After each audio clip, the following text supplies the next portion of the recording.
자, 이번에는 물질의 규칙성 한번 풀어보도록 하겠습니다. 자, 일단 이 문제에서 18쪽 원소를 제외한 이라고 되어 있죠. 그러니까 뭐 헬륨, 네온, 아르곤 이런 것들 빼고 말해보자 라고 되어 있습니다.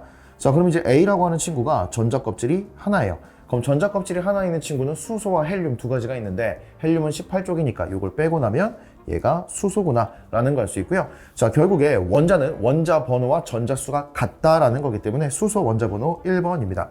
자, 그리고 이제 이 친구 보시면 원자가가 1이래요. 그럼 1쪽이란 소리고요. 전자 껍질이 3이니까 3주기가 되겠죠. 그럼 3주기 1쪽 원소 나트륨 이 정도 바로 나올 수 있어야 되고요. 자, 그럼 여긴 전자가 7개가 있는 거니까 원자 번호 7번은 질소입니다. 자, 그래서 우리가 그 주기율표를 수헬리베 붕탄질산 이거 이제 그만하시고 수리낙하 이것도 좀 그만하시고 그리고 그냥 원자 번호 나오면 바로 원소기호 나올 때까지 그리고 주기종이 어떤지 예를 들어서 16번이라고 하면 황 3주기 16종 요 정도까지가 암기가 되면 문제가 정말 너무너무 쉬워지거든요. 그런데 이런 것들이 안 돼 있으면 기본적으로 문제가 좀 길어지고 생각하는 시간도 많아지고 문제가 점점 어려워집니다. 그래서 여기까지는 반드시 외우고 들어가는 걸 추천을 드리고요. 자, 그래서 기억은 1이다. 뭐 맞고요. 자, A와 B는 같은 족 원소이다라고 했는데 일단 1족 원소이기 때문에 같은 족 원소는 맞는 거죠.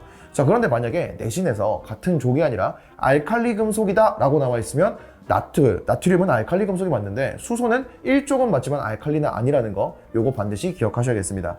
자, 디귿 보면 B와 C는 전자가 들어있는 껍질 수가 같냐라고 했는데 B는 3이고요. C는 2가 될 거니까 같지가 않더라. 자, 넘어가시면 되겠죠. 자, 24학년도 고1 10월 학력평가고요. 자, 주기율표 영역은 좋습니다. 자, 기억 보시면 가에 속하는 원소들은 같은 족 원소네요. 그럼 전자 껍질 수가 같다? 이 전자 껍질 수가 같은 건 같은 주기 원소들에 대한 자료입니다. 그래서 기억은 틀렸고요. 자, 나는 이번에는 같은 주기인데 화학적 성질이 비슷하다? 이거는 또 같은 족 원소에 대한 자료죠. 그래서 이것도 안 되겠다. 자, 그러면 디귿 보면 다에 속하는 원소들은 비금속 원소이다. 자, 여기에 일단 플로린 들어갈 거고 여기 염소 들어갈 건데 둘 다 비금속 맞습니다. 자, 그래서 디귿 잡아주시면 되겠네요. 자, 이제 2025학년도 고2 3월 학력평가 화학 1에 나왔던 문제입니다. 자, 리튬과 나트륨의 성질을 알아보기 위한 실험이다. 알칼리 금속에 대한 실험이구나. 자, 그리고 나면 가를 먼저 보시면 칼로 자른 후 단면을 관찰한다라고 했는데 단면의 광택이 사라졌다라고 되어 있죠. 이게 대표적인 알칼리의 성질인데 반응성이 매우 높기 때문에 공기 중에 있는 산소와 반응을 한다라는 겁니다. 그러면 나트륨도 알칼리니까 같은 성질을 가지고 있어야 된다라는 거 알 수가 있겠고요. 그래서 기억은 문제없이 맞겠네요. 자, 그 다음에 나를 보시면 물이 들어있는 두 개의 비커에 쌀알 크기의 리튬과 나트륨 조각을 각각 넣고 변화를 관찰을 했다. 자, 일단 기본적으로 알칼리라고 하는 게 반응성이 굉장히 크다라고 했죠. 그래서 물과 반응하여 수소 기체가 격렬하게 나옵니다. 자, 그래서 요거 기체 발생 둘 다 맞는 말인데 정확히는 수소 기체라는 것도 알고 계셔야겠습니다. 자, 그래서 적절하다. 이것도 문제 없고요.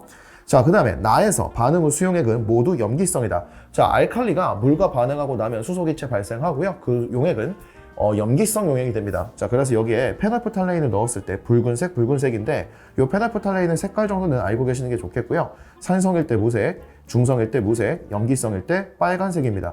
자, 그래서 빨간색이라는 거 기본적으로 염기성이라는 말을 하고 있는 거기 때문에 디귿도 맞더라. 이렇게 잡아주시면 문제가 해결이 됐습니다.